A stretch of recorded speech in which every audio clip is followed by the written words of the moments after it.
Okay, hi everyone. I think we can get started now. We've got a lot to go through. I squeezed in five different speakers within an hour. So we've got like 10 minutes each. Or I'm echoing, so somebody has to turn off their or mute themselves. I can see it might be Humera or Chris. That's not muted. Charles as well. So if you just mute your microphones, just make sure that it's on mute.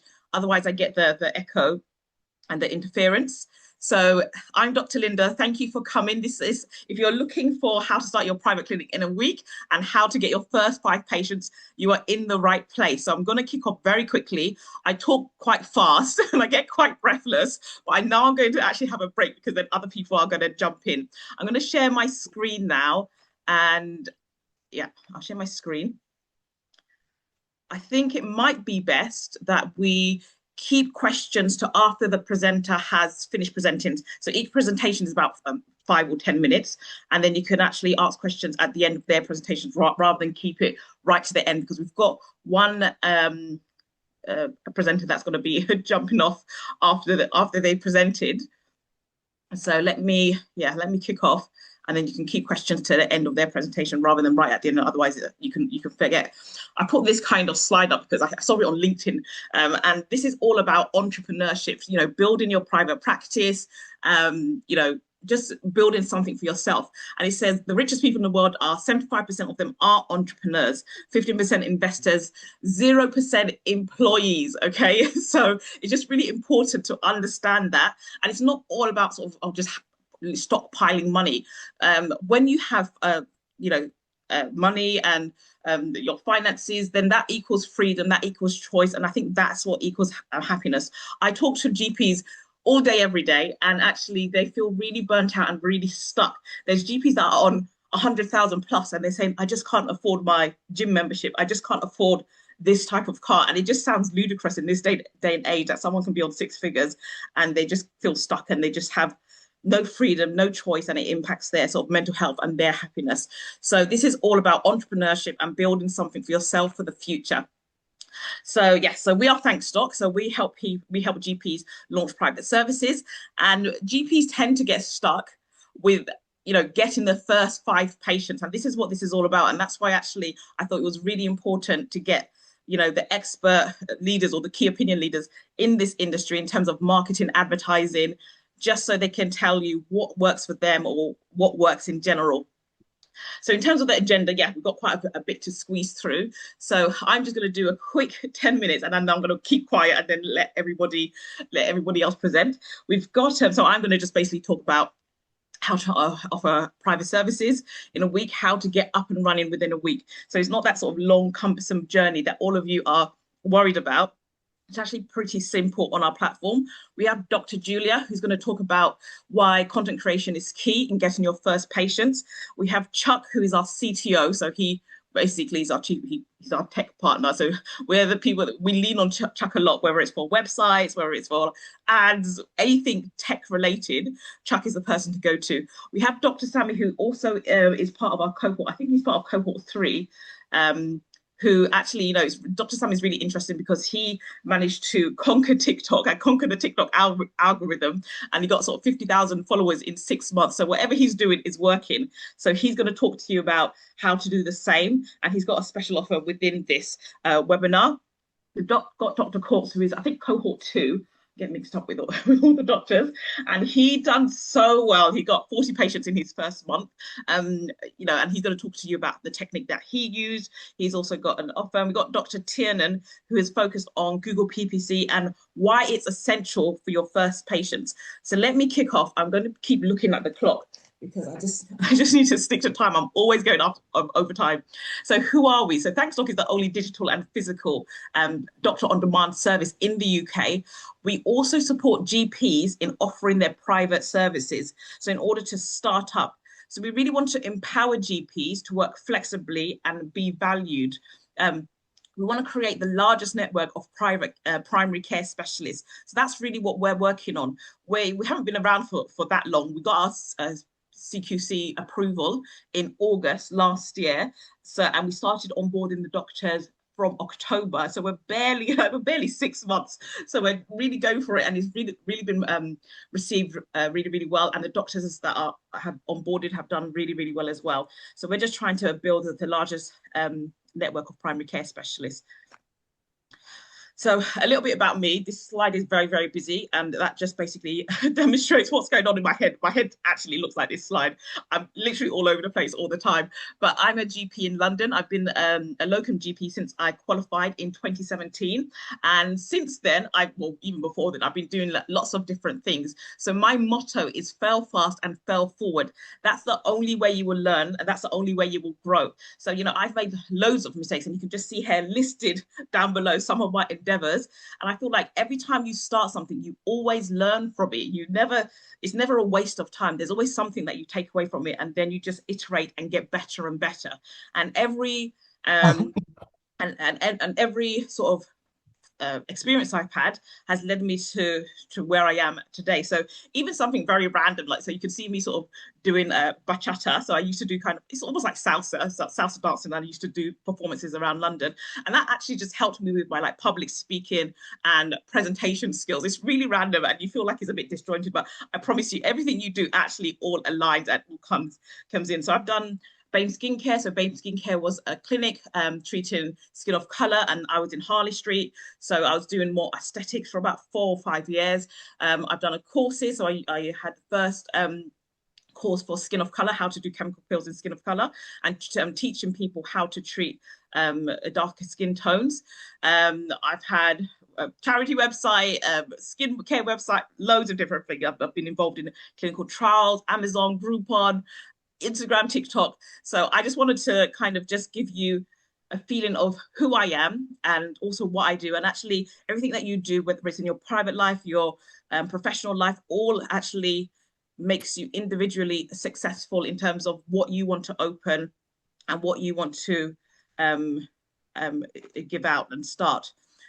So how do we work? So we work in 2 ways, but mostly what we're going to focus on today is how to start your private GP or medical services. So really, we want to keep it very simple. So in 3 steps, we start by, you come on our membership, you upload your compliance documents. This is the bugbear of everyone because there's about 22 compliance documents. If you've locumed in the past, then you will know that actually it's all the documents that GP surgeries want to see. So it's basically those, statutory mandatory training, and then some of the documents like, DBS, GMC, etc., CCT certificates. Then you get a website. Some people have websites and can do their own websites and are very tech savvy. Otherwise, I signpost you to Chuck and say, just get a website from him. I think he does it for £750, and it's up and running in a week. And actually, Chuck, you can probably put on in the chat some, I think I've emailed you some links, but there's some links of the doctors who have started with us, and he's done the websites for them, and they're really good, and they're simple, and they just do, they just look professional. You don't have to get so, you don't have to overthink the process.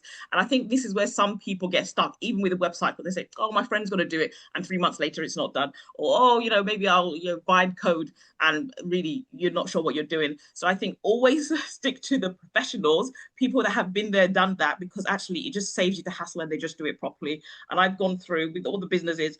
Number 1, I tried to vibe code. Number 2, I tried to make my own website. Number 3, I've been on Fiverr and Upwork, which are like freelancer sites, to try to pay someone to do it, and it is all a disaster. So we've got Chuck, and I really lean on him a lot for our tech support, and he does a really good job with our websites. So after the compliance documents and you've got your website, then we give you your platform logins. So we use our own electronic health records.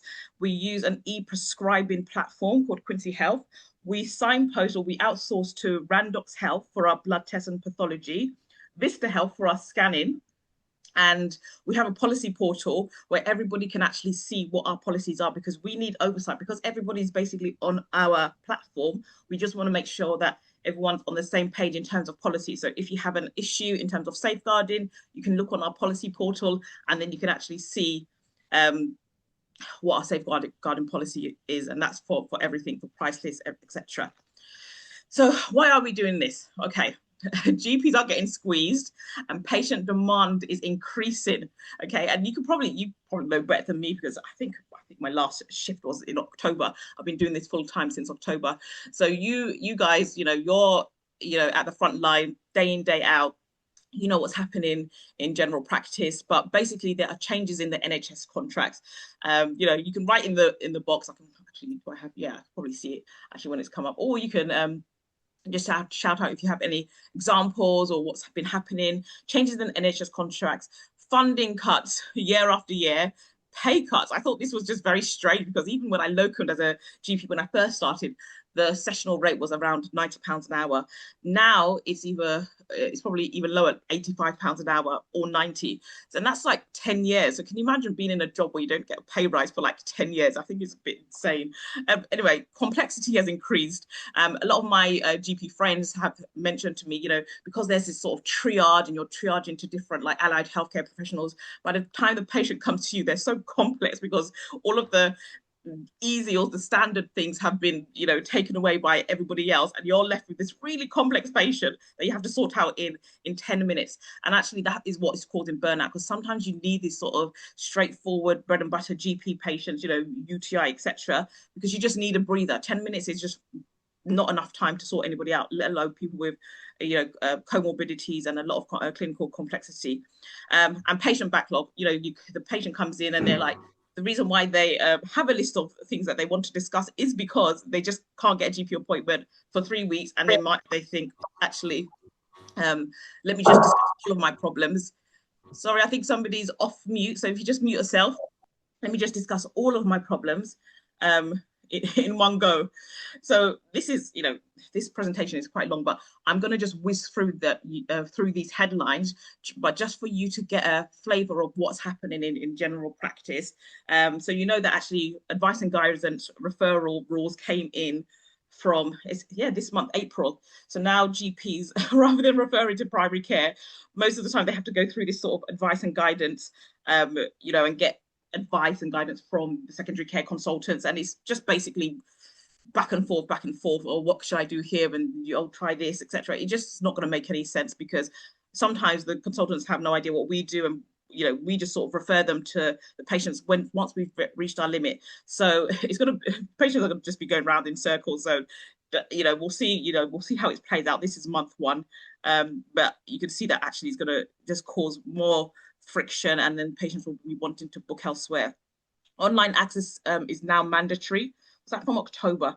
I think now patients have online access between 8 and 6:30.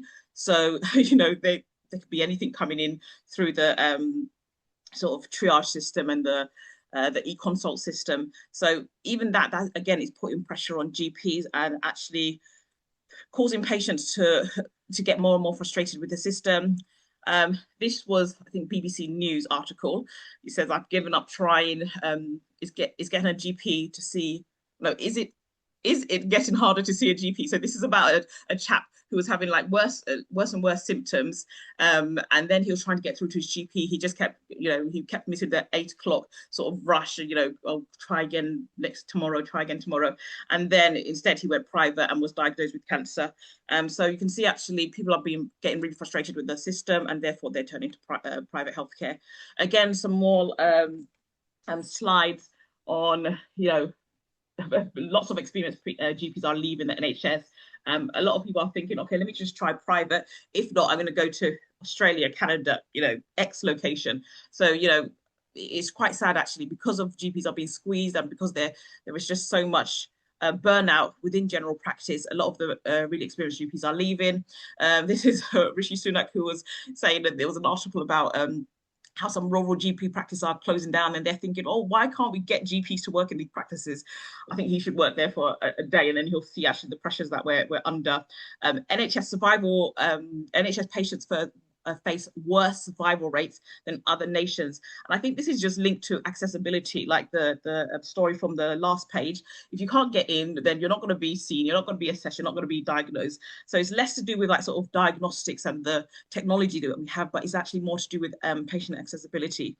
Third of GPs plan to quit patient care in the next 5 years, so on and so forth. Thousands of GPs struggling to find enough work.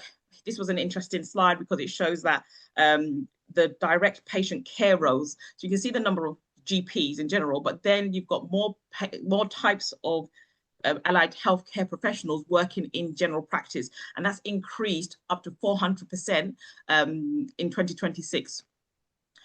Here is a quick graph. It shows the number of newly qualified GPs are increasing, the number of GP jobs are decreasing. So we can just imagine what sort of chaos that is going to cause. Rising GP patients per GP. So I think the normal number of, or the average number of patients, or recommended number of patients per GP is meant to be, is it 1,500, or someone correct me, but now is around 2,300. So it's really unsustainable. You can see like the patient demand is just growing. Okay, I'm not going to go through all of these because we're going to be here all night. But you can just see a lot of patients here are open to healthcare. So this was a survey that was done. Would you consider getting private healthcare? Is over 7,500 patients. A lot of them, over nearly 60% said I already do, and then the 36% said yes, I'm open to it. So you can see where the trajectory is going. This is a good article. I've got the link there. But 20 years ago, dentistry, only 5% of them were private, and they were mostly in the central London postcodes. So only 5% of dentistry was private. Today, it's more like 60%, and that's because they're going through the same thing that the GP went through 20 years ago. So it's just history repeating itself, just with a different medical specialty. So that's just something to have in your mind to think, okay, where are we going with this? Okay, so how are we doing this? I might skip this because I'm already like babbling and it's been like 20 minutes.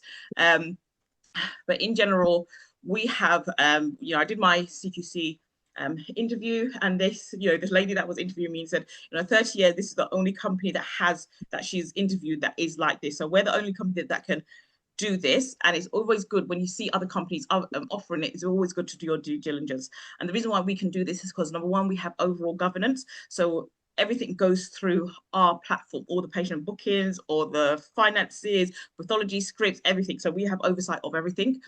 Also, the indemnity insurance usually is quite high and it's quite expensive, but because we have the numbers, then we can reduce the rates that we have on indemnity. And therefore, GPs can just sort of come on our platform and it's not going to cost them an arm and a leg. And technology is so important. People think that this is actually a doctor's platform. It's actually a tech platform. So we lead with technology, because without the technology, we would not be here. That's why we lean on Chuck and his tech team very heavily, just to make sure that all the tech is working at all times. So we have the tech team that can sort out your websites for you, that can firefight for you, that sorts out the platform. And that's how we can offer this service. So our private service platform, all you need to do in 3 easy steps: register and pay your fees. I'm going to put the fees in the chat below, just in case this is being recorded and this has been uploaded. I don't want people to say, oh, well, I've watched this, and you said it was this fee, and the fee may have gone up since then. So register, pay your fees, upload your compliance documents, get a website, and then that's it. That's all you need to do, I promise. So how we work, so we put CQC done, but because we're CQC regulated, everything goes through us. So you're basically an extension of our services. We provide the medical indemnity, we provide clinic startup support. We don't advise you to get your own location. We say just rent a room, an hourly rate when you need to see a patient. Electronic medical records are part of our software. That's included. Prescribing platform is included. So all of these things are included. And that's how that's how we work normally. So these are some of the wonderful GPs that have come through our platform. We're now on cohort 4. So this was cohort 1, and they've done extremely well. Cohort 2, we've got cohort 3, we've got cohort 4. So we're literally starting cohort 4 now.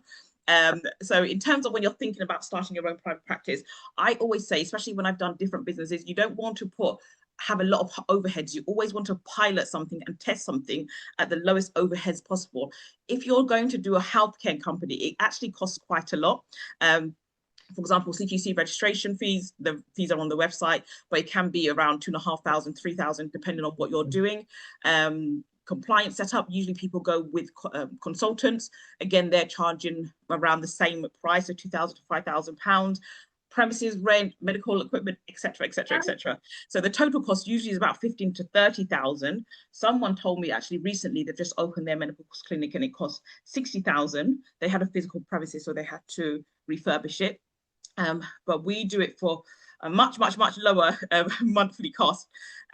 So you can, yeah, I'll put that in the chat.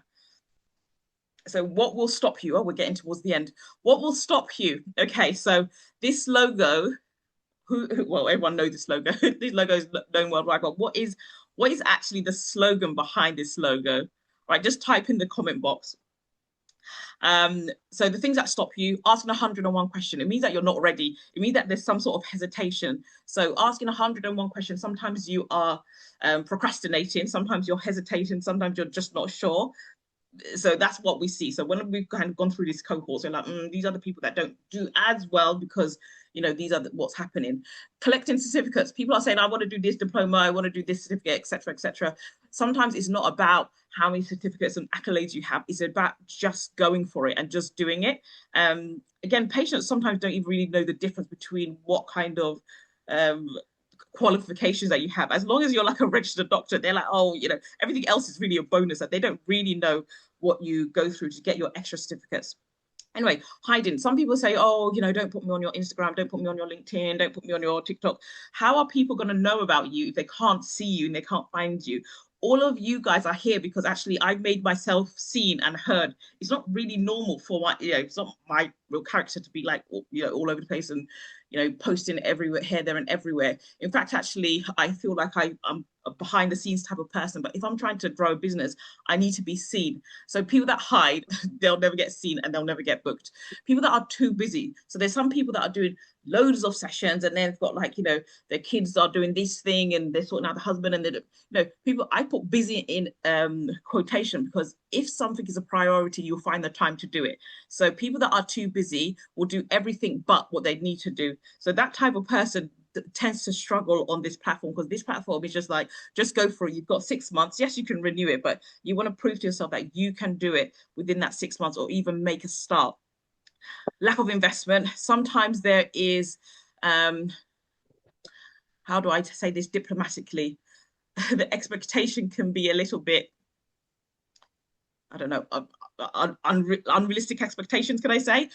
Sometimes you have to spend money to make money. And as long as you're not spending crazy amounts, especially on this platform, you know, you'll do well. But things like marketing, you know, you are asking someone for their expertise. So they need to be paid, you know, and I'm always pushing people to get paid and to get paid fairly. So sometimes a lack of investment, you can either spend time or you can spend money. You just have to decide which one you want to spend. So if you don't have the time, then spend the money and then get the marketing team in, get the web developer in, you know. So lack of investment with people's unrealistic expectations, you know, they want to just see whether they can do by themselves and they just take time and they just waste time.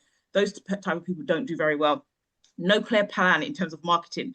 When I'm doing my interviews, when we're onboarding, I always say, how are you going to get your patients? You know, and I don't want like, I don't know, you know, because you need to have this very clearly in your mind. How are you going to get your patients? Who are your patients? Like, tell me, but this is what we go through in our startup because you need to know who you're targeting so you can target them. So people that with no clear plan, they're just a bit wishy-washy, they don't do well. Also in the types of service, what type of service do you want to start up? Oh, I don't know, just general. Yeah, but general to who? Like, is it general face-to-face? Is it general online? Like, who you know? So all of these things, perfectionist, this person, honestly, they don't do well because they spend so much time trying to perfect. I say, just get going. Even me, myself, I'm definitely not a perfectionist, but this presentation was done. I started it 2 hours ago. I finished it just in time. I even got some of the presenters on. I marketed the presentation and the webinar even before I got the presenters on. And I just thought, okay, if they say no, then you know we'll sort it out when the time comes or when we cross that bridge.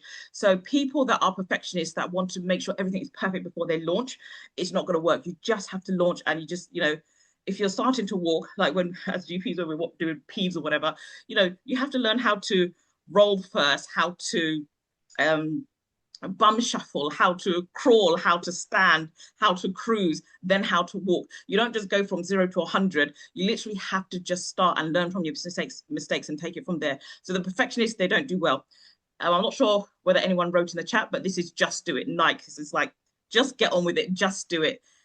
So yes, there is a demand for GPs. We want to support you in doing what you love and how you want to work. And I think that is the end. Yes, that's the end. So I'm going to stop screen sharing. And I think we've got Dr. Julie. I'm sorry, Dr. Julie, I know you meant to get on a little bit earlier, but you can come on now and then you can quickly dash off.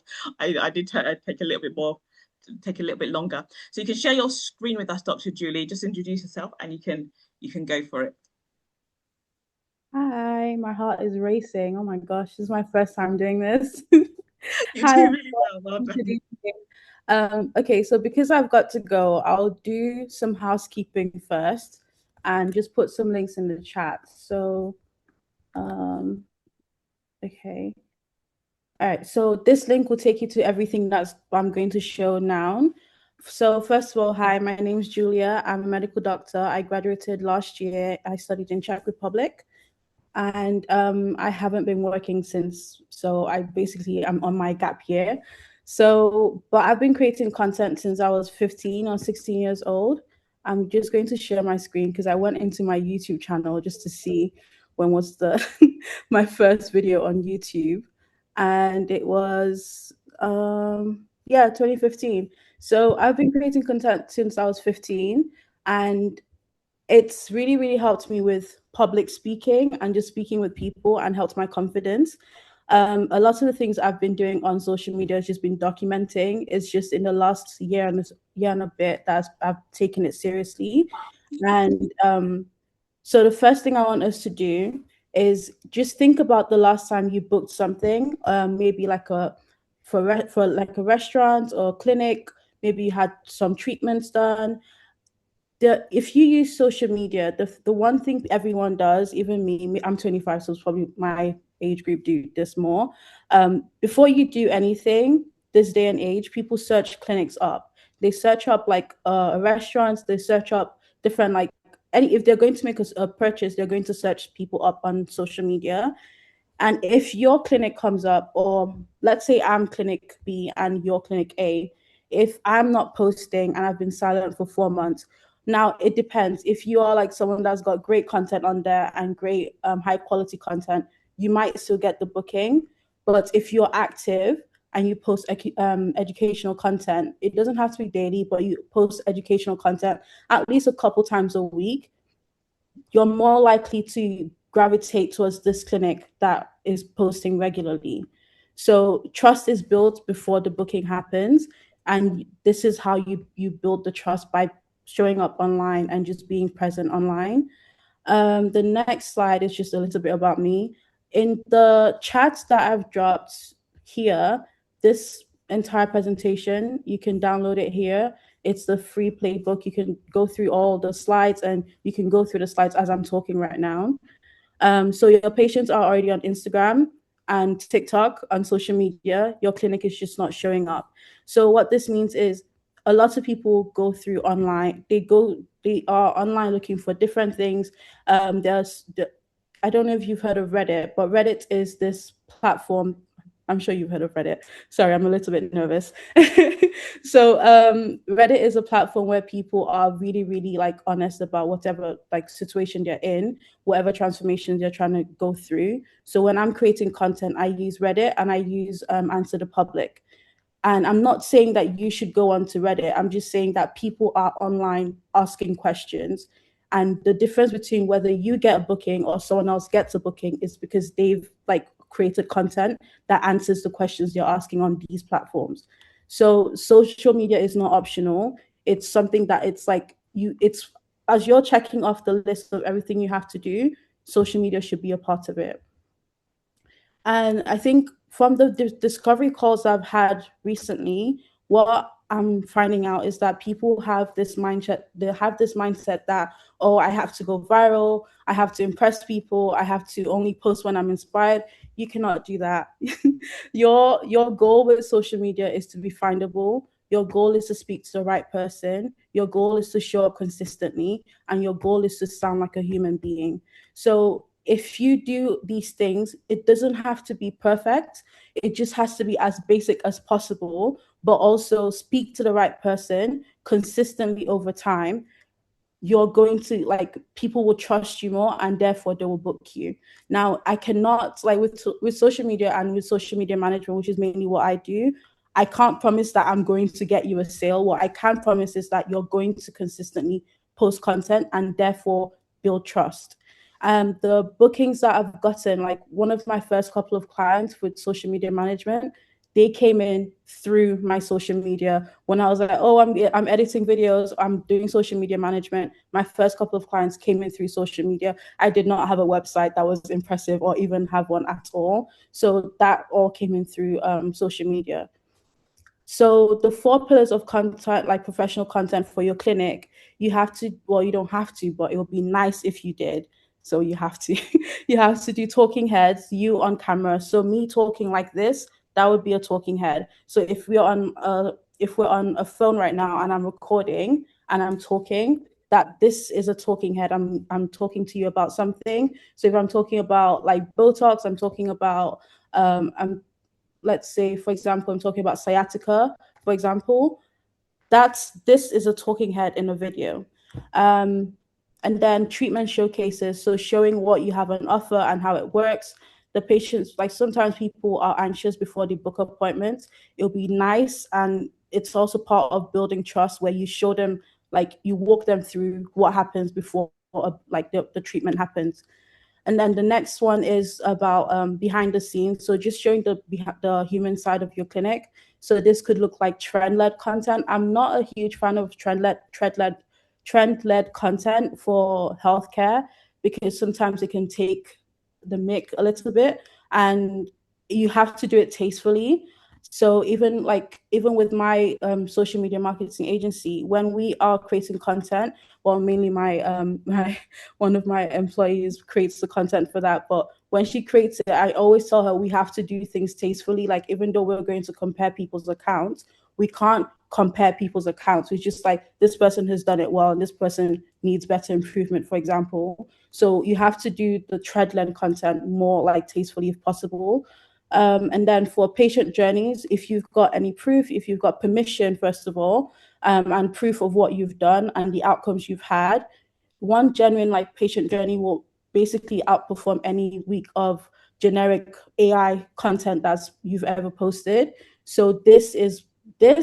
If you had to only pick 2 things to post per week, I would say education and your patient journeys, because those are the 2 most important things that is needed for your content to do well and build trust. In terms of the basics, again, like Dr. Linda said, it's people, when you're a perfectionist, it's really hard for you to see what is in front of you. And what is in front of you is that it's really, really simple. The thing is, it's simple, but you have to do it consistently over time. So you don't have to have expensive equipment. I'm not sure what phone this is. I think it's the 11. So if you were filming on something like this, that's also fine. You just have to make sure that you wipe your lens and you use either the front camera or the back camera. And also make sure with natural lighting, if you're facing a window, that's always going to be perfect. I'm not sure if you can see my background right now, but so if I was going to film a video, I would not be facing this way. I would not be facing this way. I would be facing this way. So it's better for you to film videos where you're like facing the light source. And that way it's just like your videos are going to do so much better than if it's just random. Sorry, what am I? Okay, there we go. I'm not sure if I'm sharing my screen. Am I sharing my screen? We can just see your video, but we can't see your screen, Julia. Oh my gosh, I'm so sorry. We did earlier, so it's fine. Yeah, we can see your screen now. Oh, I'm sorry. I've been talking all this time and it wasn't sharing. Oh, wow. Okay. Well, you guys have got the link to this anyway. So, yeah. So, in terms of like the basics, you have to, well, try as much as possible to sound like yourself. When you make mistakes, it's like that's part of you. Even if you want to edit that out, that's fine, but it's still part of like the process of like you showing up authentically online. Knowing the rules. So you cannot make miracle claims. You cannot make claims like, oh, we're the best clinic. You just have to like just build your own portfolio of the work you've done and show that online and showcase that and like be as authentic as you can. In terms of filming, and also with filming, just make sure there's no background noise. If you've got a microphone, I thought I had one down here, but if you've got a microphone that literally just inserts into your phone, that's also fine. And now in terms of framing, let me just quickly just show you this video. I don't think we can see your screen. Why does it do that? 1 second.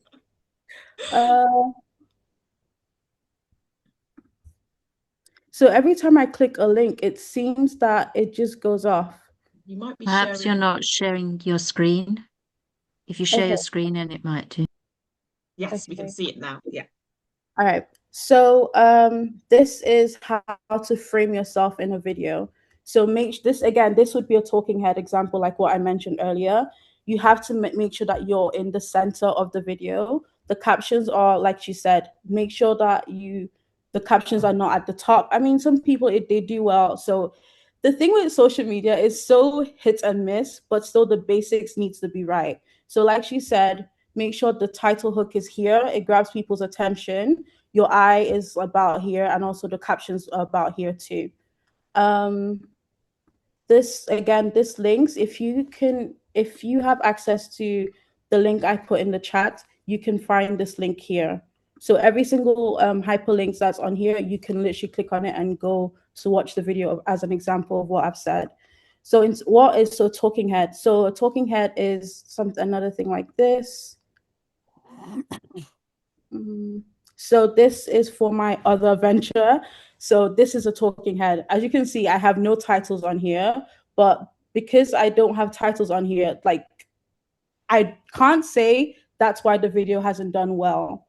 This is what I'm saying, that social media is so like hit and miss, but it's all part of the things, like it's all part of the basics where you have to do well consistently over time. Let me show you another type of short form content. So podcast style. This one is a little bit, you might have to book a space for this one, or if you've got a mic at home, you can do that. So this is a podcast style. Okay, let's go to the next one. Multitasking is basically when you're doing something else and talking. So let's say you are getting ready to see, like prepping your clinic for your next patient. You can then be talking about that. So you can be talking about something. So here you can see Alex Earl. I think she's about to do her skincare, and she's going to be talking about the little hints she had before she launched her brand.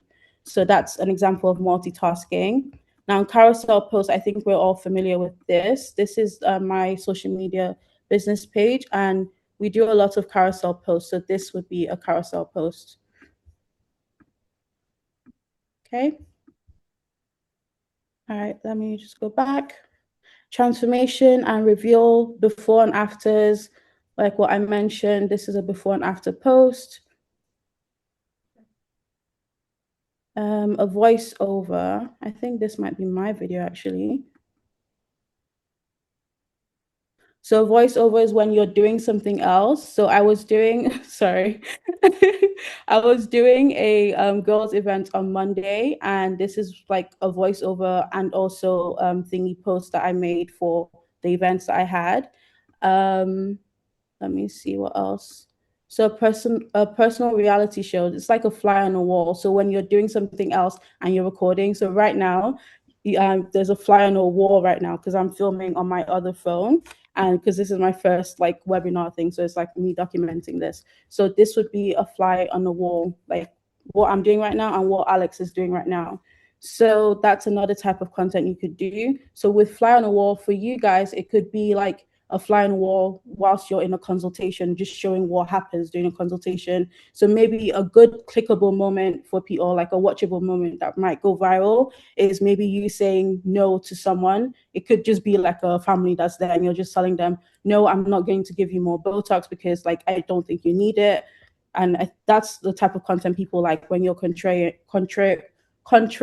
and going against what someone wants to do. So yeah. The next Just one to stop is you there, Julia. We've got about 2 more minutes, so I don't know whether you wanted to skip to the next slides or yes, yes, I will. Thank you. I will. Hold on 1 second. I keep losing this. I keep losing the, okay, here we go. So this is all in the link I've put in the chat. I'm going to upload it again. Just make sure you always start with the end in mind. What do you want your client to know about you before they come into your clinic? So you create your content that way. Practical things that make a difference is making sure you batch film. Scripts are great, but just make sure you don't rely on them. You're a doctor, you do this day in, day out. Sometimes I find that professionals are a little bit stiff on camera, so it's better for them to have script instead of them to, sorry, it's better for them to have prompt instead of them to have script. What else? Yeah, for good editing, CapCut is fine. Editing within the app, like on TikTok, on Instagram, fine. Yeah, so for exponential growth is a signature series. I don't have time to explain all of this, but it's all in here. You've got the presentation. Just make sure that like you read through it. The examples are there. I have put videos of every single person I have broken, like I've done a case study on. There's a video here to explain, and also Jenna Ortega. This breakdown here on this side so you can see it and why I think their content is doing well. This example here is from mine. So when I finished medical school, I did a series on my other page called The Graduate Diaries, and The Graduate Diaries was just basically what I've been learning and what I've learned about myself during medical school, and it really well. I gained some followers from there. Again, I was kind of just like documenting and not really trying to use social media for anything. So yeah. Yeah, so if you would like to book a free audit with me or speak to me or anything, just let me see. Oh, what's happening? Oh gosh, what's happened?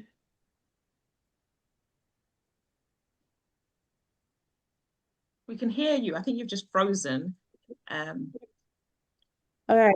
I'm not sure what's happening. It says I've run out of storage, but if you can hear me, if you can hear me, on the last slide, there's a thanks doc space that I've created for the doctors on here that want to start working on social media management. So you can either do a done for you service, which is the social media management will help you like with the scripts or the prompts and everything, and or you can just book a call with me and I audit your social media and help you with creating content. Everything is on the link. So yeah, I don't know if you can hear me or see me, but yeah, I'm done now. Thank you so much, and I wish you guys good luck.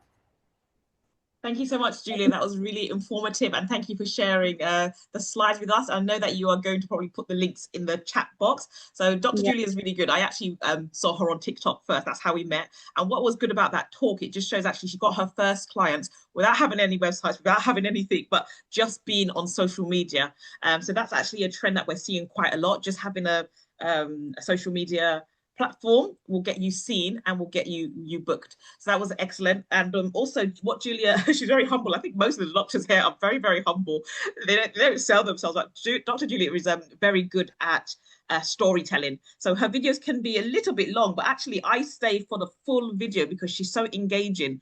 So what she's going to do on her, if you book in with her, she'll literally take you from setup, like how to film, how to edit. She's been doing this since she was 15. So, some of the Gen Zs, they're much better than us at this. So with the Gen Zs, they'll know how to edit, they'll know how to use a TikTok, know how to use like the trending sounds, etc. So she'll take you through all of that and just make sure by the end of that hour call, you've posted your first TikTok video and it looks good. And so sometimes you just need that push.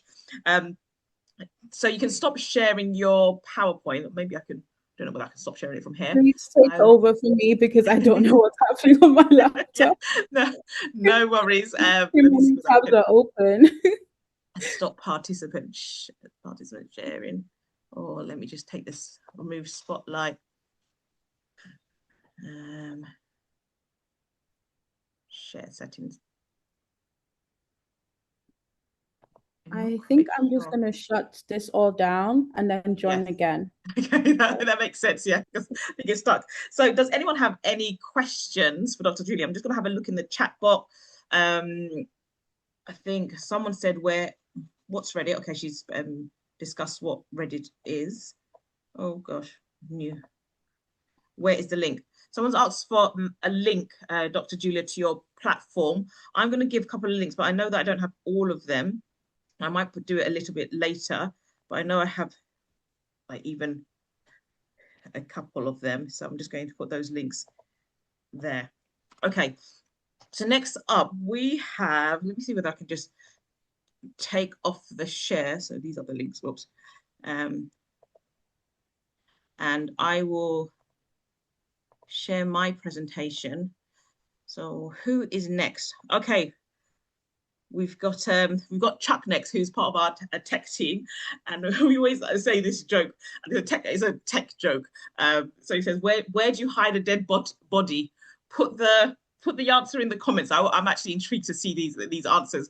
Where do you hide a dead body? And this is all about SEO. Chuck has been doing websites, SEO tech since he was probably about 25 years. So if you ever have any tech or SEO stuff, any questions, he's the person to go to.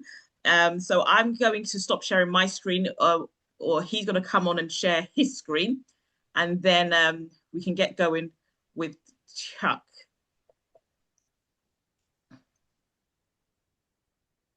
Okay, Chuck, you can take over when you're ready.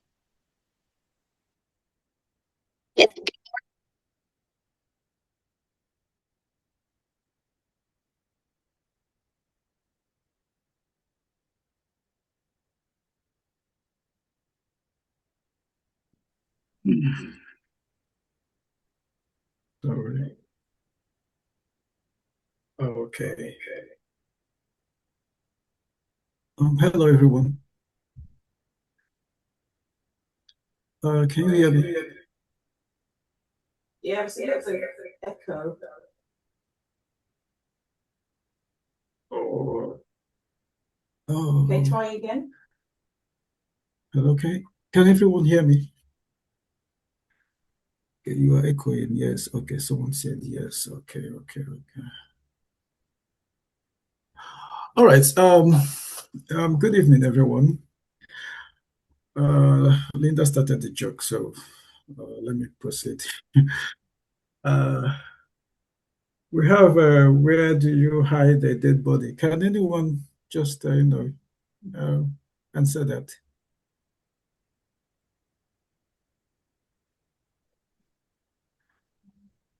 Well, maybe no one. Okay, it's a kind of like a joke. We tech people say, at times, like the best place to hide a dead body is on the second page of Google. My tech team will always talk about it because we know that nobody, and I mean nobody, ever clicks past the first page of Google. When we look up something, if it's not the first page, we're leaving. So if your clinic is not on the first page when a patient search for you, sorry, you basically don't exist. You do, but to the particular patient, nah. And that is why that's what I'm going to talk about today briefly. I'm not going to take much of your time, less than 10 minutes or so. So making sure you do exist. Okay. That's the second page. Okay, yeah. So this is SEO, search engine optimization, and unlike paid ads, where the moment you stop paying, the lead stop. Paid ads is like it's mostly per click and by expression or whatever. SEO is about getting found forever. You do the work once or a few more than once, probably, and patients keep finding you month after month, year after year, as long as your website is out there or as long as your content is out there, without you paying per click. It takes a bit longer to kick in, 3 to 6 months usually or more, but once it's working, it compounds. So this is like the compounding aspect of tech. Let me just use that. So that's why it's what investing in. So a quick bit of background so the rest makes sense. Google handles about 90% of all searches. Yeah, we have, back in the days, we have America Online, which is gone. We have Yahoo and Bing by Microsoft, but for now, Google handles almost, let's say, 90%, if not more, of all the searches. So when we say search engine, we basically mean Hi, Chuck. just Google. Can you just increase your screen size on the bottom right-hand corner? There's these two arrows. It will just increase the screen so everyone can see it. The bottom right-hand corner of the whole page. Oh, okay. Oh, sorry. This. Yeah. Oh, sorry. I'm using two screens, so I'm like a bit. Okay, yeah. It's good enough now, right? Okay, good. So where was I? I said when we say when we talk about SEO, we focus on Google mostly. And the CTR, which means the click-through rate, is just the percentage of people that actually click on your listing when they say it. Yeah, I'm just describing this graph here, and the graph on this graph actually is the important bit. The top result on Google gets roughly a third of all clicks. Second position, about 15%, but by the time you get to the 10th position, you're about 2, meaning that page 2 are gone entirely. So and here's why Google matters so much for clinics, the intent actually. When someone goes on Facebook or Instagram, they're just browsing and just doing their thing, and if you pop up there, fine, but they might not be looking for you, but you just appear, they might be interested or scroll through. But when someone goes to Google, they're looking for something specific, maybe private GP near me, cortisol, what's it called? Maybe diabetes doctor near me, or I don't know,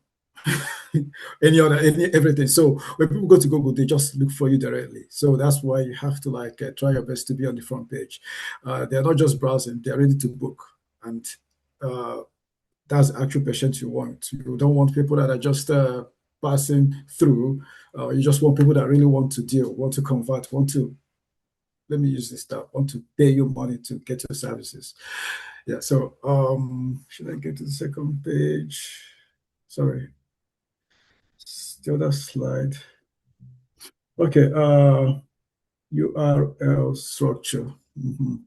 Okay, this slide shows some of the stuff we actually look at when we optimize the clinic's website. Yeah, the URL structure is a good example. Look at these two URLs here. The second bit there, we have www.example.com/ blah, blah, blah.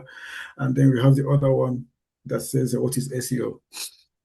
Yeah, the Google bots crawl your website and they read words, not random numbers. Yeah, I've seen some bad websites whereby people just, they make the website. It's all good, looking good, but the pages and the other things that they're not web crawler friendly. Yeah, it's kind of like, it's a tiny bit that you, as the website owner, you don't look at it. You look at the pictures and the whole, how everything looks. You're happy with it, but the other part of it might not look good, but it's not for you to interpret. It's mostly for the Google crawler. So we have a lot of good websites that are just buried at the 3rd, 4th, 10th pages of the Google. So when I do your, the SEO thing, these are kind of the things we look at. Yeah. So SEO, like say, let's say something.com/ a URL like something, anything.com, maybe your say thanks.com/ private GP London tells Google exactly what the page is all about. But a URL like this one here, 343/ BG blah blah blah, tells Google nothing. So if you have a website that the main website is okay, the URL, but the other sub pages that has the services is just random numbers. Well, they're just there. So same principle applies to everything entirely on the website. So if you have got a blog post as well about headaches, the URL should mention headaches. I have these websites for some people, some major surgery, what's it called, steroid injections or whatever. That will help the website. or help the patient find the website, or help the doctor or the clinic owner, get patients. But if I say, okay, the page is all about minor surgery, and the website is like www.website.com/2345 whatever, no one will ever get to that page. Yeah. So sure they're not wearing one. sorry, someone. Come up. Not see the sign. Okay. Anyways, I'm hearing some stuff. No, you're in trouble now. So now you're mentally disabled and you're a liar. Anyways, sorry. Let's get to the next page. Please, someone is playing something that's kind of like interfering.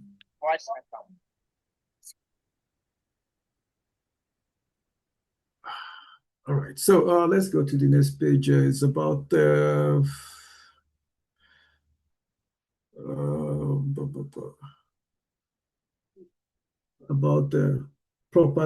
page property optimization. Yeah.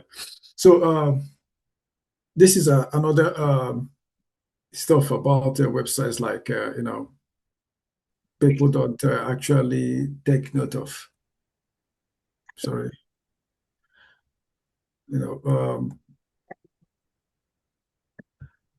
Like when most people do websites, so let's say they use vibe coding to code stuff. Vibe coding is all about making the website look good, but there are some tiny bits that actually help the web crawler understand what your page is all about, like the headers, H1, the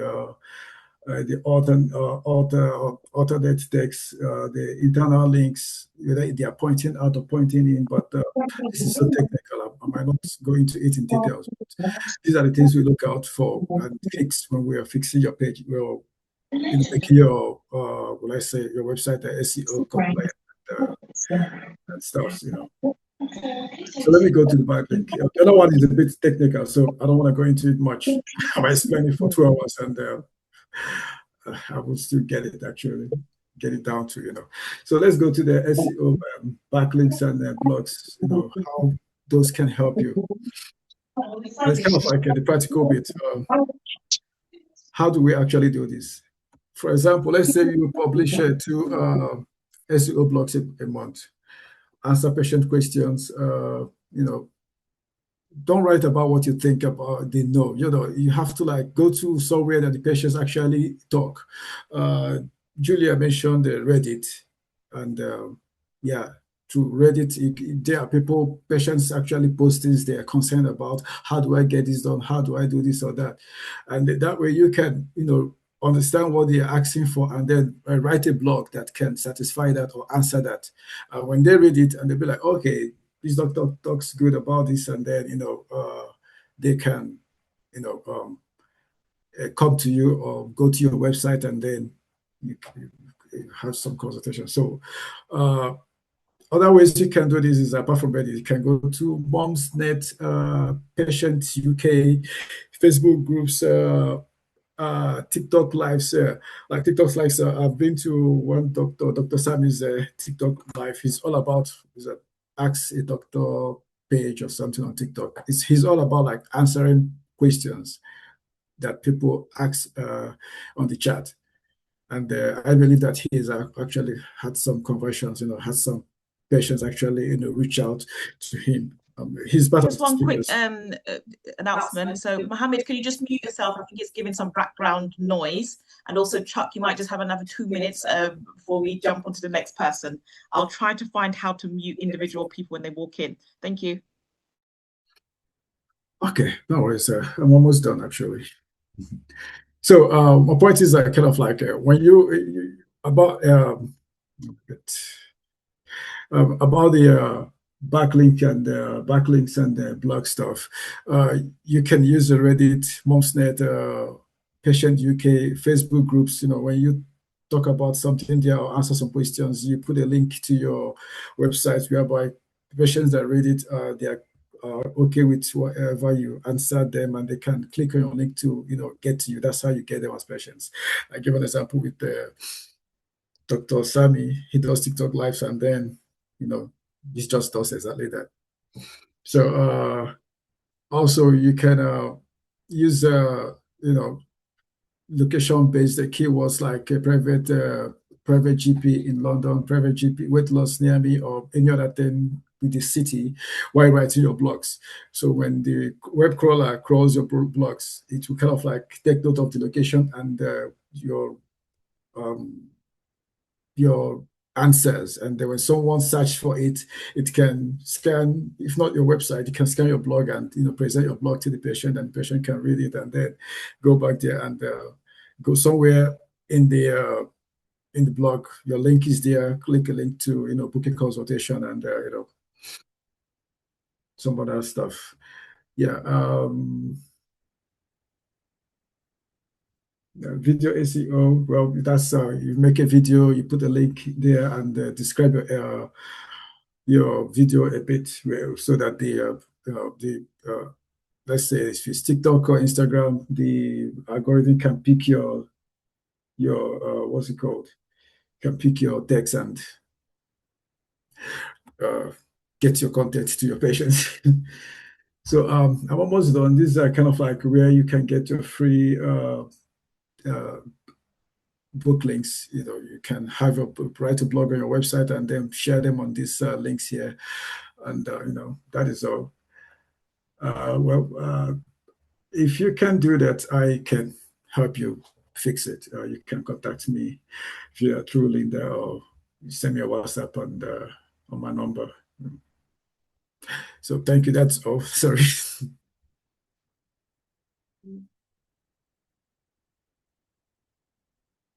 Okay.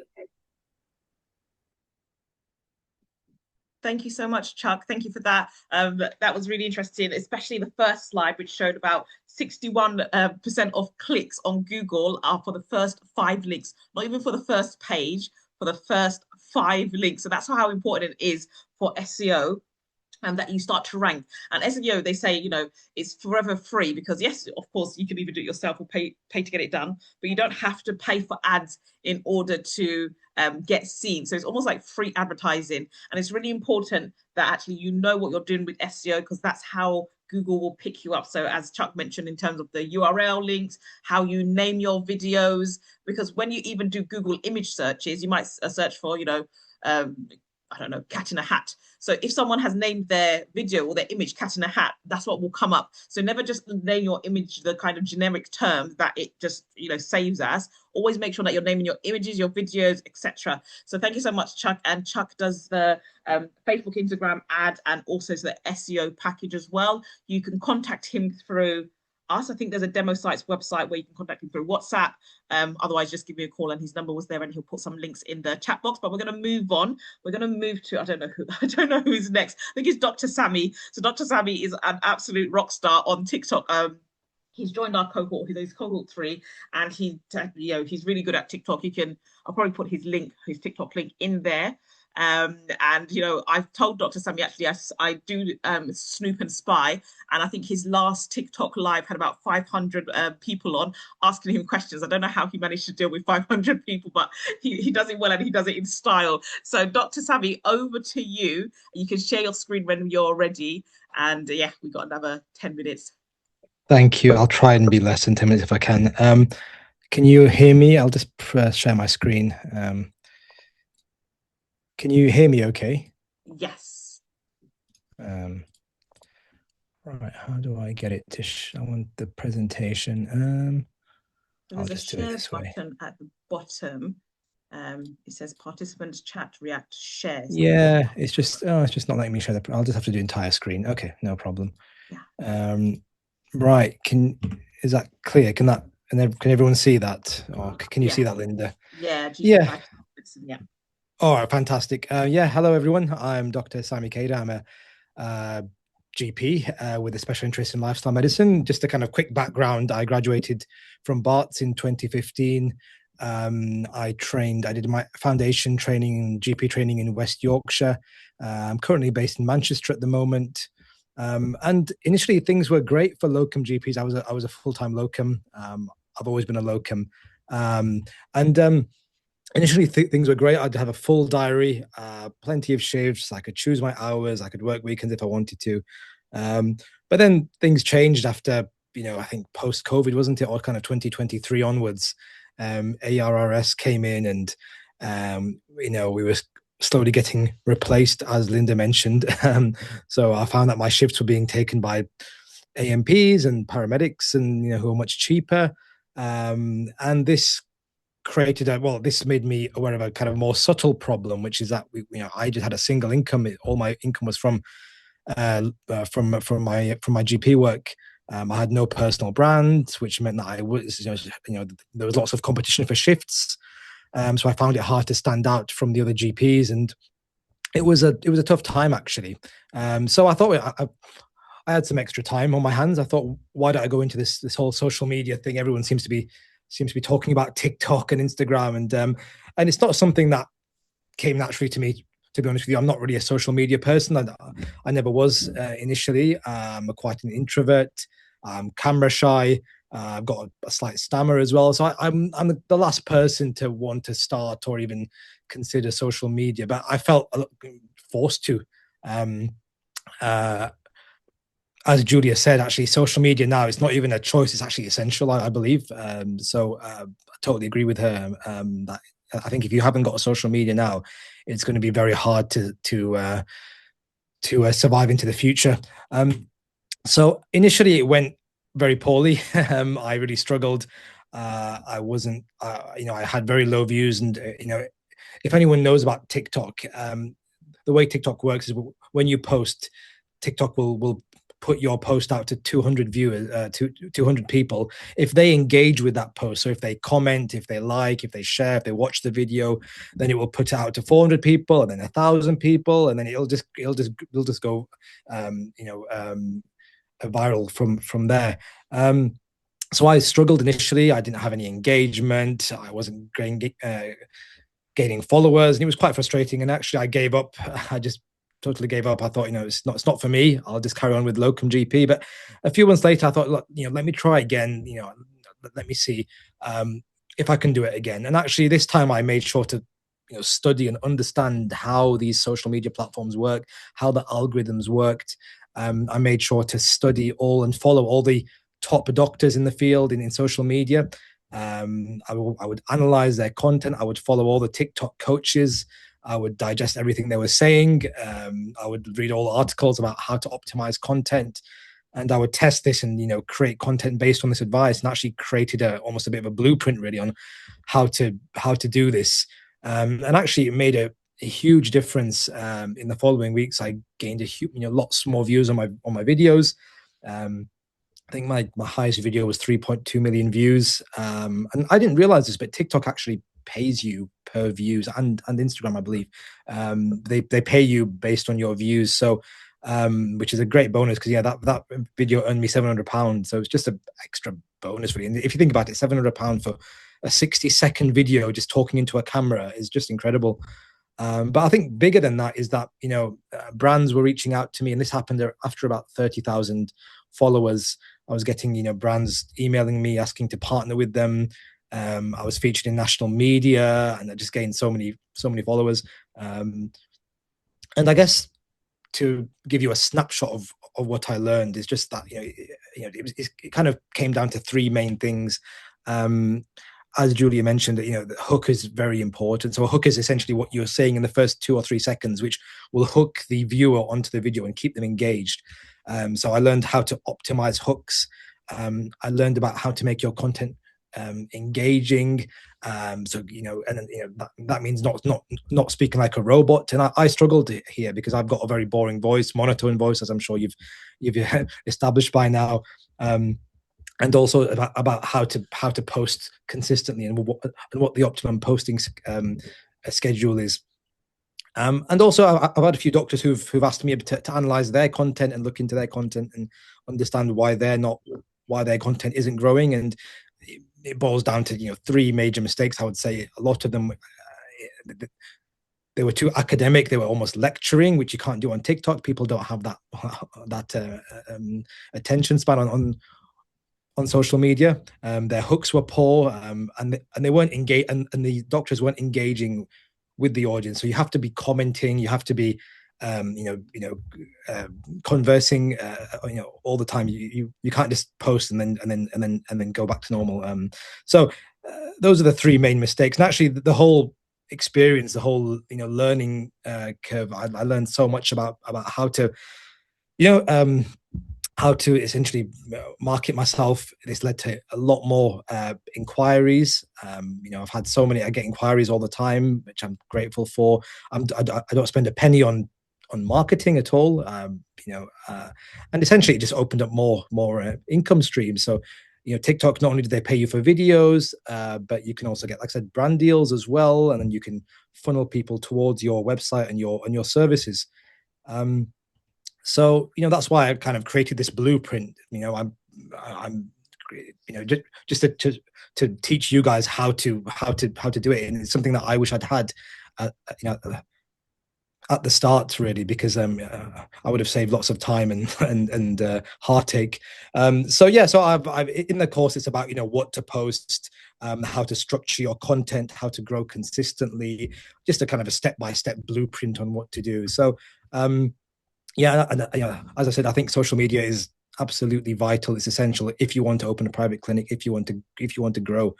So that's it, really. If you want to contact me, I've got my website there and my TikTok handle. Happy to take any questions.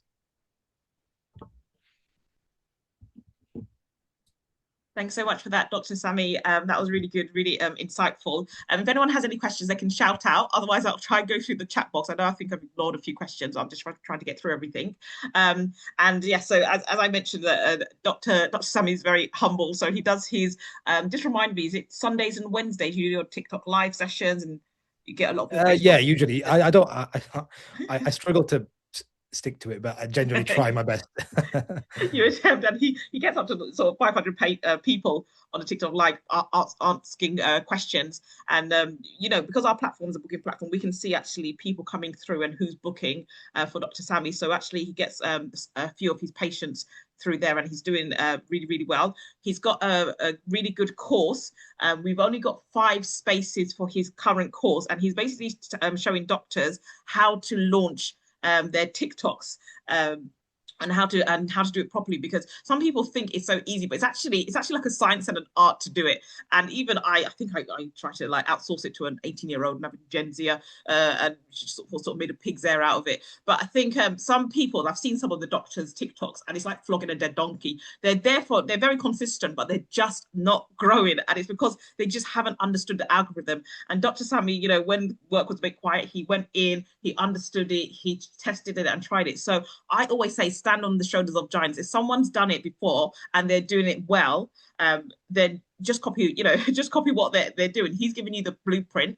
I think I put a link for his course in the chat. I can actually see a couple of bookings coming through, but there's 5 spaces for the first cohort with Dr. Sami, and I think he's launching in May, but he will get on a WhatsApp with you, and there'll be a WhatsApp group. So his course is really good because he takes you through it. There's a sort of video session. You take you through it, how to do this, how to create the titles. Have a look on his TikTok. Dr. Sami, maybe you can, I don't know whether I put the right one in there, but I think it was the right one. But have a look on his TikTok, and he actually, you'll see a pattern, and there's even things that you don't, very, very subtle, but actually it helps the algorithm. So go with someone who's mastered the algorithm. Another booking has just come through. Then we've got 2 more spaces. So just, we've got the, if you wanted to book, the link is in the chat. And I'm also going on his course, so I need to know how to grow on TikTok. I think you're up to 54,000 when I last checked. Dr. Sami, isn't it something like that? 55. I'm not quite sure. You grow every week. So thank you for that. Does anyone have any specific questions that they wanted to shout out quickly to Dr. Sami? Otherwise, I'll read through the questions at the end, and we'll bring on the next doctor. I think Dr. Corks. I'm not sure whether you're with us, Dr. Corks. Yes, Linda, 1 second, just logging on. Yes. All right. Fantastic. Okay. And I'll put you on the spotlight. So you can go for it, Dr. Corks. Dr. Corks, again, is another superstar and doctor that is on our cohort 2. And I didn't actually realize that Dr. Sammy and Dr. Corks went to the same medical school. So I think it's something in the medical school water or something that have made them absolute rock stars on this. They've just really gone for it. So Dr. Corks, actually, when he first started, he was just so driven. And I could see actually all the patient bookings were coming from Dr. Corks. So I thought, can you tell people, because some of the doctors are a bit stuck, can you show them actually how to get patients in? You know, what is your blueprint? How have you succeeded? And how have you got 40 patients booked in the first month? So you can go for it, Corks. Thank you, guys. Thank you. Everyone can see me, right? I'm assuming. Yes. Brilliant. Okay. So yeah, as you said, Linda. So I got started with cohort 2, and we basically just got started ASAP. We got things moving quickly. And I remember Linda, when she actually spoke to me, she said, let me just make sure it's clear. She said that typically a harsh truth is it can take 2 to 3 months to even see one patient. And we basically got a lot of the structure in place and built up as fast as we could. Since month 1, we've basically done 40 plus patients in month 1, and we've set our targets high to keep building on that. Since we've started, we've had truthfully about 20 to 30 people get in touch with sort of how we've set up, how we're moving quickly, etc. And I just noticed with a lot of people who were getting in touch that I don't know whether it's true for this group as well, but a lot of people don't actually have private GP experience, which is something that fortunately I have. Since I graduated, I've done both NHS and private work, and I've worked for about 4 or 5 private GP companies. And last year, I pretty much took a year with a private GP, got underpaid, to be honest, but it was more of a learning process. I worked with the founder closely and watched him grow at speed from, I think, 3 clinics to 6 clinics within the year. So I learned a lot. And basically, we implemented a lot of these things from the get-go, which is massively important when you're setting up, getting these kind of structures in place, and just having a clue about the next steps and the strategy is massively, massively important. Otherwise, like Linda said, it can typically it's very, very slow to build your private GP and the practice. So we implemented all those steps and we kind of grew very quickly. I'll touch on that in a second, but we are also going to do basically a paid organized seminar where I actually physically go through what we did, which is quite detailed. I don't want to sort of gloss over it. And I want to be able to give advice to people individually and just sort of help them on their way, because a lot of these things were like make or break otherwise. So I will touch on that at the end, but I actually thought it would be good to just answer some questions for the next 5 minutes or so. Whatever you have about starting up the private GP side of things, any sort of obvious queries, I thought it might be quite good to just answer some questions. If not, I'm happy to sort of go into a little bit more detail about things. But yeah, Linda, I think if you're there, it would be good to just take on some questions, whether you guys want to unmute or whether you want to just drop it on, but don't be shy. Just tell me whatever's on your mind and I'll answer some questions. Got a question, Corks. When there's 2 minutes left, I will talk about the seminar. Yes, go ahead. I've got a question. Yeah, how did you get 40 patients in 1 month? Yeah, 40 patients. Yeah, it was a lot. So there was a lot of steps in play, to be honest with you. The location we chose was quite strategic, and we chose a physical space, which I'm strongly for. A lot of people like to go down the telephone consultation route just to minimize their startup costs, but there's a few reasons why I would advise against that. But just to answer your question, Sammy, so a lot of different things. We leveraged the place we were in, which is almost like a bit of a health members club. They have like yoga and Pilates. So we leveraged them. We used their email marketing list. We plugged on our socials. We used paid advertising. We got going quite quickly, but the whole point was we were ultra lean to start with. You have to be ultra lean, as Linda said. You've got to be as lean as possible and use the money where you actually need it. Reason why I would steer clear from telephone consultations personally is because, one, people who have health insurance they can get a telephone consult quite easily, whether it's Bupa, Vitality, whatever. Face-to-face is the one that they struggle with, but also you're competing with endless people. If you're in a location, you've got 2, 3 people at most who you'll be competing with.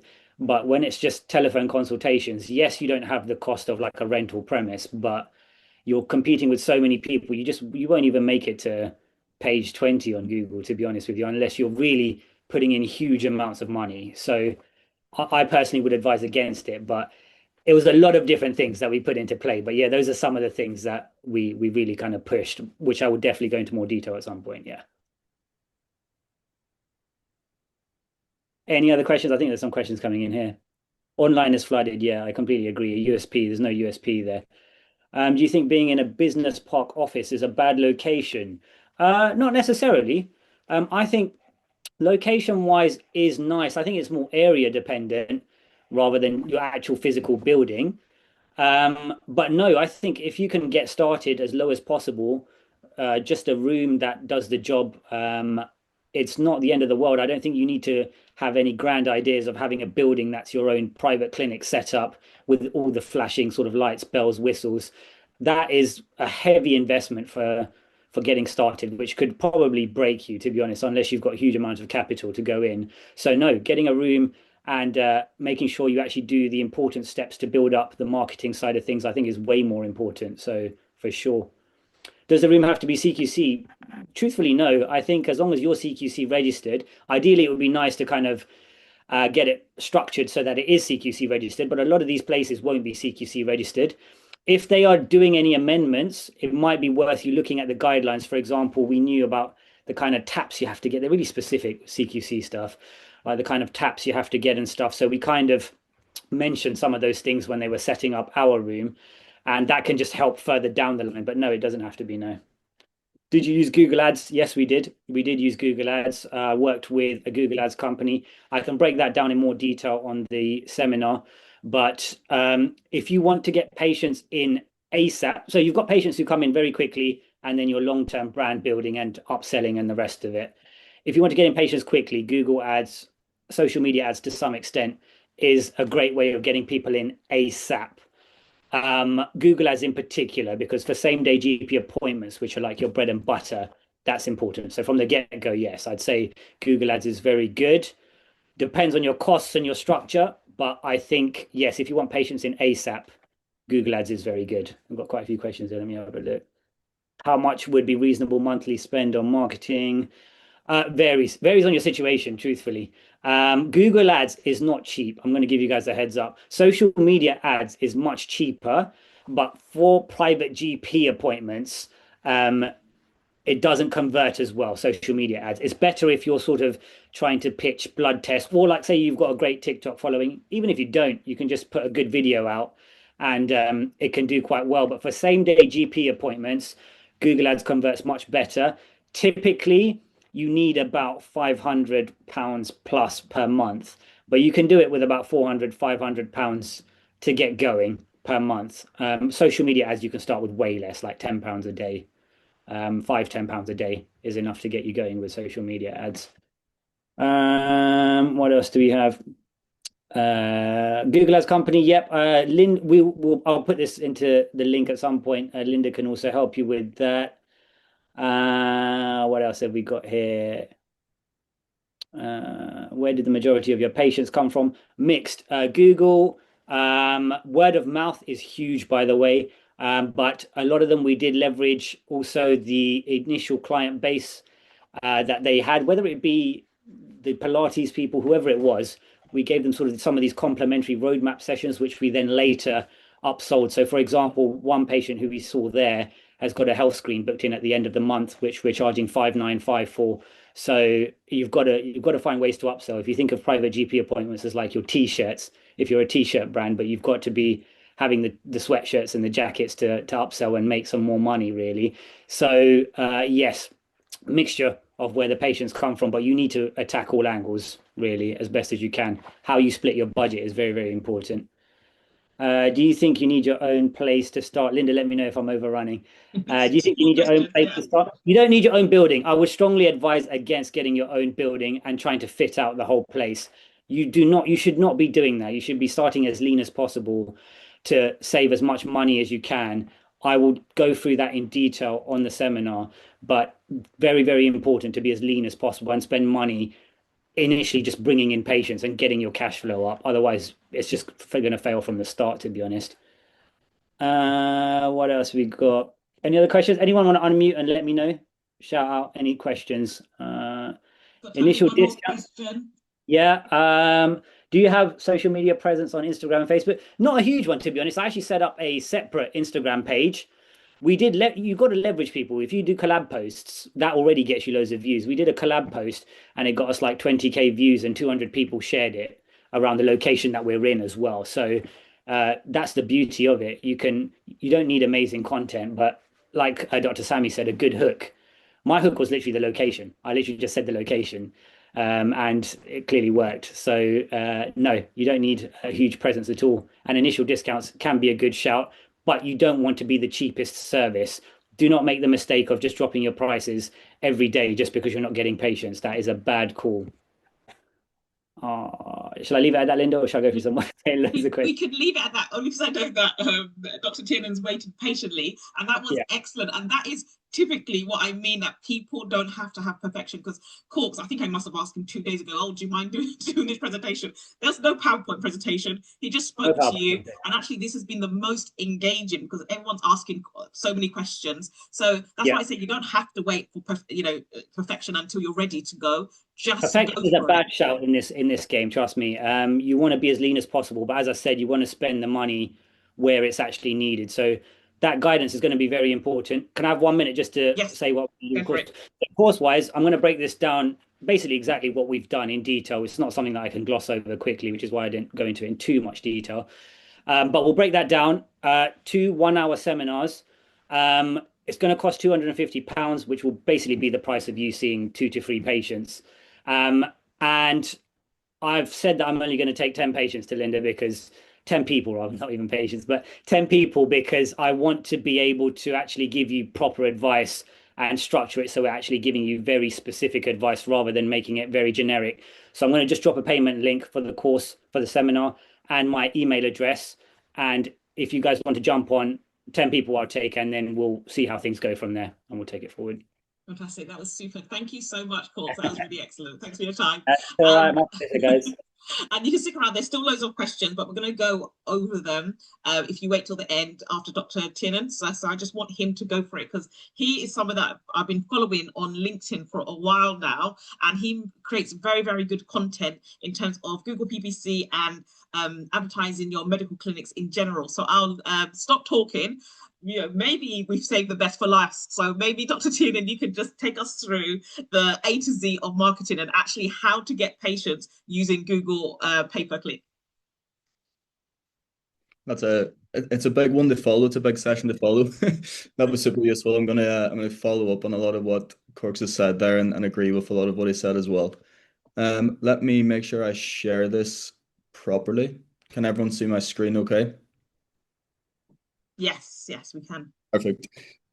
So what we'll be talking about in the next 5 or 10 minutes is the learning that we have from running Google Ads for private GP clinics specifically.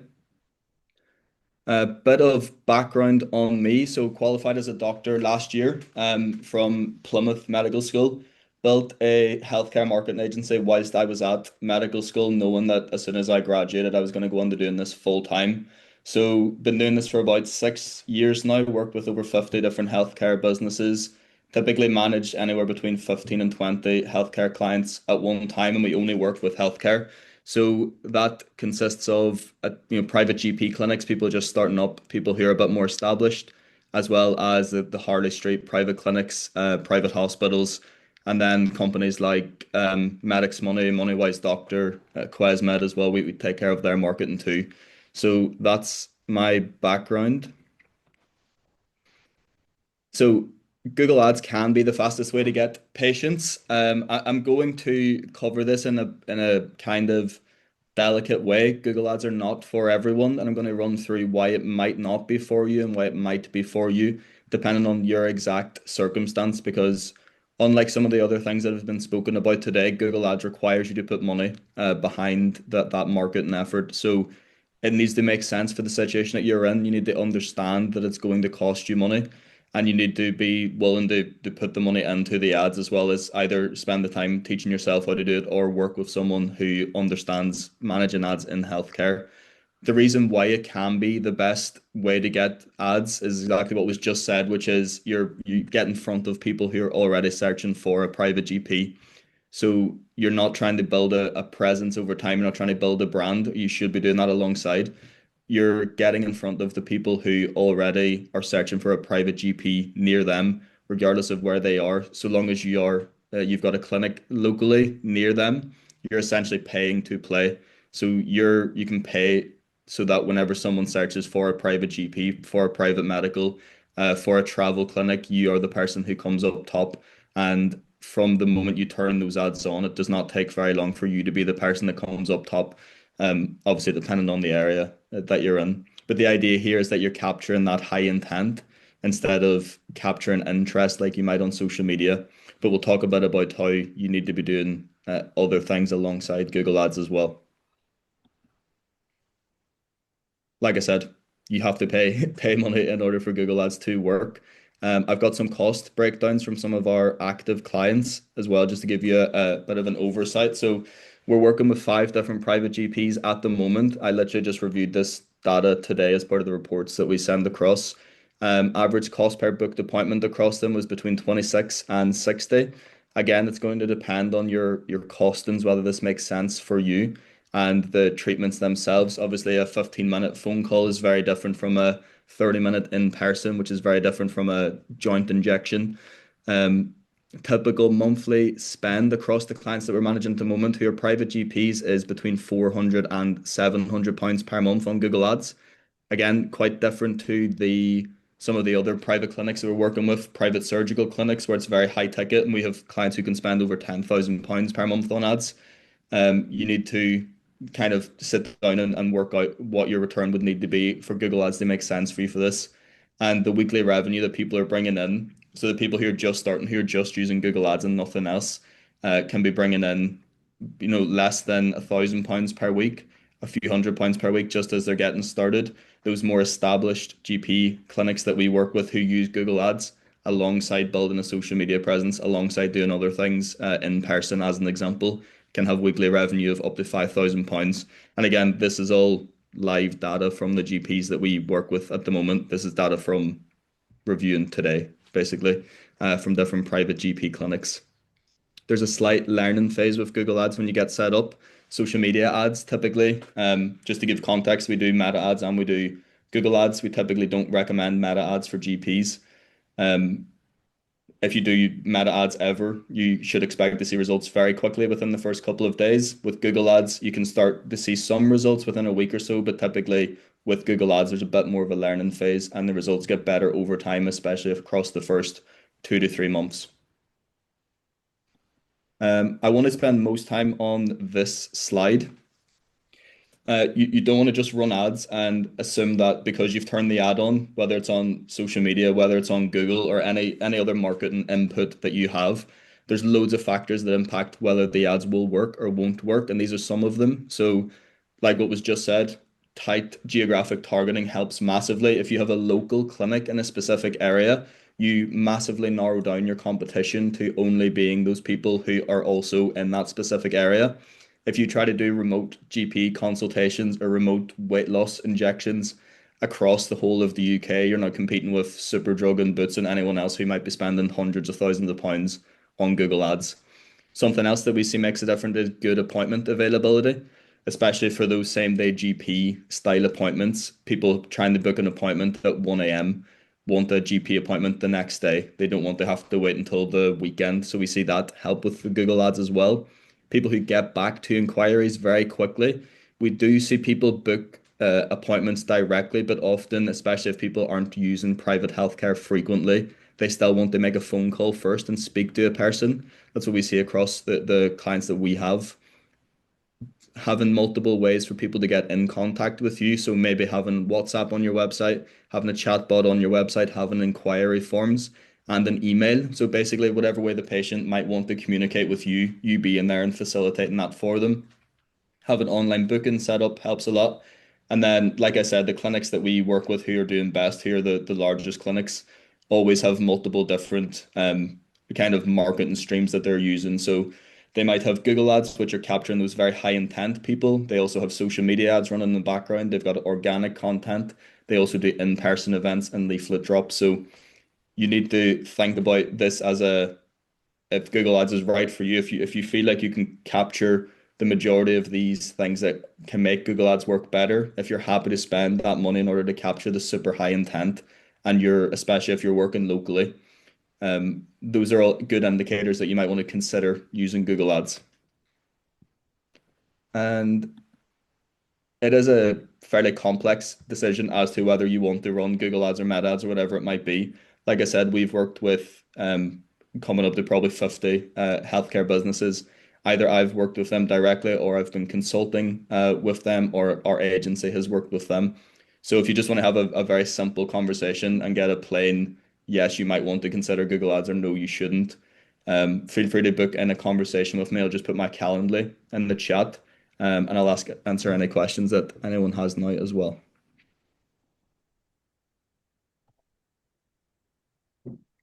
Thank you so much, Tiernan. That was really interesting, especially to see, you know, because sometimes people can think, oh, it's actually quite a lot of money, but there's a good return on investment, especially when you go with somebody like yourself that's been doing it for a long time, has done it with specifically healthcare clinics, and they know what they're doing. There's actually a good return on investment. So thank you for showing us your slides.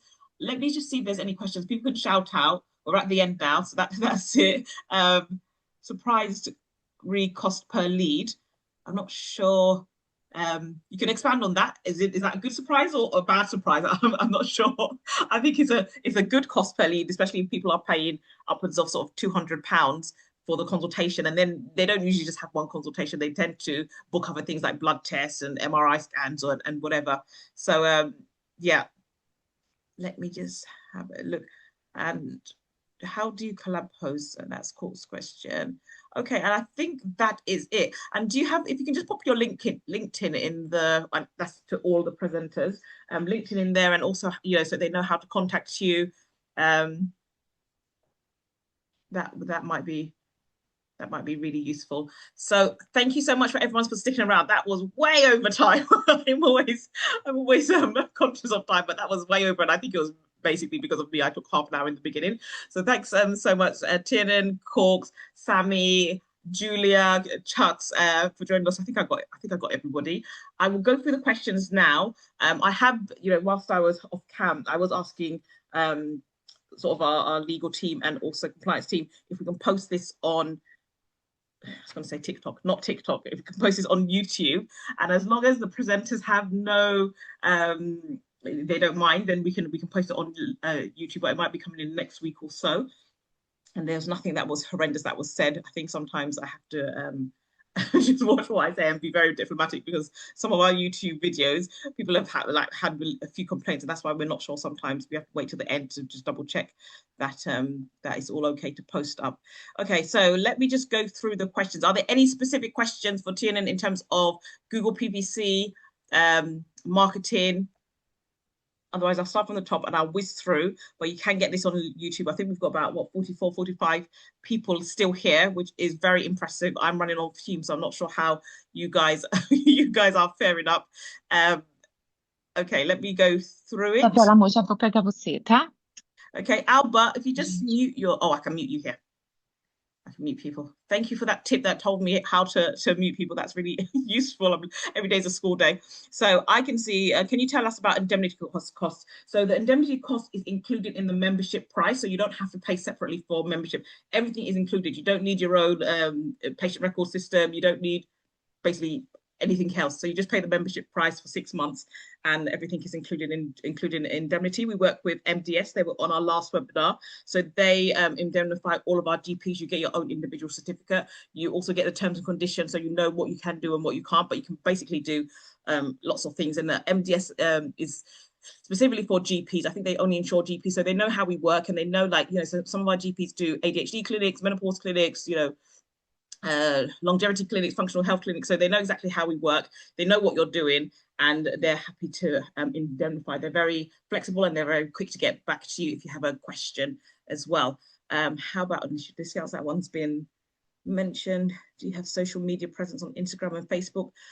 I'm not sure who that was for. I can't remember who, you know, when that was mentioned. How do you find your location? So people find locations usually you know, I advise, you know, to go to pharmacies. They're very accessible and actually they have their own patient flow. Pharmacies usually rent out their room. In London, it's around £20 per hour. So as long as they have like a lockable door, they have an examination couch, then you're good to go. The room doesn't need to be CQC'd. And even if a room is CQC'd, doesn't mean that you are CQC'd. So our CQC follows us. Our organization has CQC regulation approval. So that's why actually you can go. It's almost like a mobile doctor service, the same way you do a home visit. That home doesn't have CQC. If you're going to a corporate space, so, you know, let's say a lawyer's office, that lawyer's office doesn't have CQC. So the CQC almost follows the organization and they look at actually the processes, the policies, the procedures that company has. So just to ensure, it's good to have CQC in the room if you're doing things like minor surgery, because then you know that actually everything is up to scratch. But that CQC doesn't cover you. That's separate for that organization. Yes, we'll get a recording of this webinar. Yes, how helpful. And then Corks has left his email address and his booking link. Thank you. Yep, and Corks mentioned that he has a meeting with Luxury Wellness and Hotel next week. So some people actually do webinars and seminars to gyms, to hotels, and that's also how they get their clients booked. So it's really good to know that actually once you get started, you start to pick up momentum, and that's actually when people start to book in and people see you. So even being on LinkedIn, I've had lots of job offers, but also I've had people saying, do you have a GP for this? Do you have a GP for that? And sometimes I can't answer them. So I just send them a link. You can actually see on our website, it says Our Doctors. And we're actually just doing it now. So I think there's about 20 doctors out of the 50 that are up on there, but we're actually going to create a profile page for them, because a lot of the chemists come to us, and also some of the health tech companies. Oh, do you have a GP that does menopause? And you know, sometimes I just don't have the time to be answering everybody and getting on a call, so I actually just signpost them to Our Doctors page and say, you know, just contact this GP on LinkedIn, and this is their contact details. So it's good when you get started, because other opportunities come through there. Should you use your own capital or others? I'm not quite sure what this means. I think with our membership, there's not actually that much. It's not actually that much money, so you don't have to start borrowing or trying to do like you know, VC, you know, venture capital investments. I think actually you're still too early, and venture capitalists are there to make money. So again, when you start to take investments from other people, you become an employee because you answer to them. So there's just actually no point trying to do something independently and then try to take money from somebody. If you have to take money from somebody, then you're probably looking at big scale. And I would never advise doing something on a grand scale when you haven't even tested it, because you just don't know whether it will do well or not. And it can cost it can be quite an expensive mistake. What's your average marketing cost per month? I think yeah, Corks has answered. Collab posts, yeah, I always advise collabs and, you know, borrow somebody else's audience. There's people that and you know, the audience trusts the person that they collaborate with, so it's really good to grow quickly if you collaborate with other people, the same way as I collaborated with all of the presenters here. Just to check, are you using rooms in just to check, Linda, are you using rooms in gyms or wellness centers? Does CQC cover you for this? So yeah, so I think I touched on that. Sent recordings, aesthetic and GP from. Yes, you can do your aesthetics and GP from the same premises. We have, I think, 3 doctors doing aesthetics and also GPs or medical consultations. Agency for Google AdWords myself. Okay. What happens after 6 months? After 6 months, you can renew or you can jump off. Some people actually apply for their own CQC when they can see actually it's doing very well and they want to sort of, you know, fly the nest. Otherwise, you can jump off if you think actually you've really tried everything and it's just not working, or it's just not for you and you just don't have the time. Yeah, it's up to you. So we don't sort of lock you in for anything. How do we sign up with you? I think I put my website there. I'll put my links again, but it's thanksdoc.co.uk. There's a WhatsApp button that you can come straight to us. Also, my other links, I put the booking link in for the next cohort. We do 3 or 4 cohorts a year. if you already have a website, can I use that? Yes, you can, but you have to be compliant. So we have to change the booking link so it goes through us. We always need to know who's booking so we have oversight, because there could be patient safety issues when a patient books and then no one knows that they've booked, and then they turn up and they've got this, you know, chest pain or whatever. So there's a lot of kind of things that go on behind sort of the closed doors that you just have to be aware of, especially with CQC, because they sort of monitor everybody, well, people that are providing regulated services. So they always want to make sure that patients are safe, and patients can do quite unusual things. Even if it on your website it says, oh, don't do this, don't do it, they'll do it. We all know that they'll do it. So you have to actually make sure that the websites are compliant and there's no kind of miscommunication. So all the bookings come through us. So we have to we can adapt the website, which is fine. And Chucks is there to adapt everyone's website. How much is membership? I think I mentioned in the chat before. Next month, I'll put it in the chat. Can you partner with another company who offer phlebotomy service? And what do you say when they request for CQC registration? We partner with Randox Health, who does our pathology. They have about 60 locations across the UK, so you can send your patients there. Also, they partner with like Superdrug and I think Holland & Barrett, so you can walk into Holland & Barrett and get the phlebotomy done as well, but not other companies. And the only reason is because usually if there's a result that comes through, I'm sort of the person that has oversight. So they will call in any abnormal results to me. So I have to say, yes, I can see this potassium is 7. Well, not that it will be 7 because the patient will be dead or humanized or something. But I have to have oversight. So when you're with other pathology companies and there's an abnormal result, my number is not there for them to call me as a sort of the clinical lead. So that's why we don't partner with loads and loads of different people. It has to be a very specific, and because there's so many people on our platform, if everyone asks for a different company, it'll be very hard to just keep track of what's happening. I think that is it. Marketing, I think I've just lost my place. Do you offer imaging as well? Yes, we sign up with Vista Health, which is basically in-health. So you know that you can. We also give you a price list, so you know how much the price is.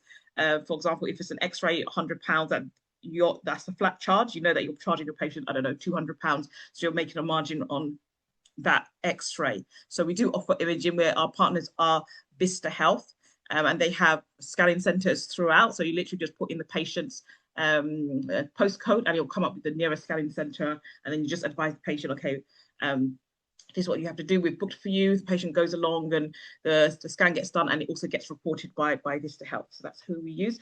And I think that is it. I think you survived. So well done, guys, for surviving. It shows that actually you're very. I'm gonna have to have like a screenshot of these people, because these are people that are very in tune. Because it's not easy staying an hour and 45, well, nearly 2 hours listening to private clinic, or listening to anyone basically. So you guys have survived. You've done really, really well. If you wanted any of the contacts, or if you've lost any of the contacts, then just contact me. I'm on thanks.co.uk. There's a WhatsApp button. It's got my WhatsApp that goes straight through to me. Otherwise, it's info@thanks.co.uk. And this recording will be available on YouTube. And thank you to all my speakers, and thank you for being very engaged in terms of the questions. But I am gonna go now. I think I need to have a nap. And I'll see you guys on the next webinar, which will probably be next month. I'm gonna try to do this twice a month, but definitely next month. So thank you guys, you have been great, and I'll see you next month. Thanks, guys. Thank you, Linda. Thanks, Linda. Thank you.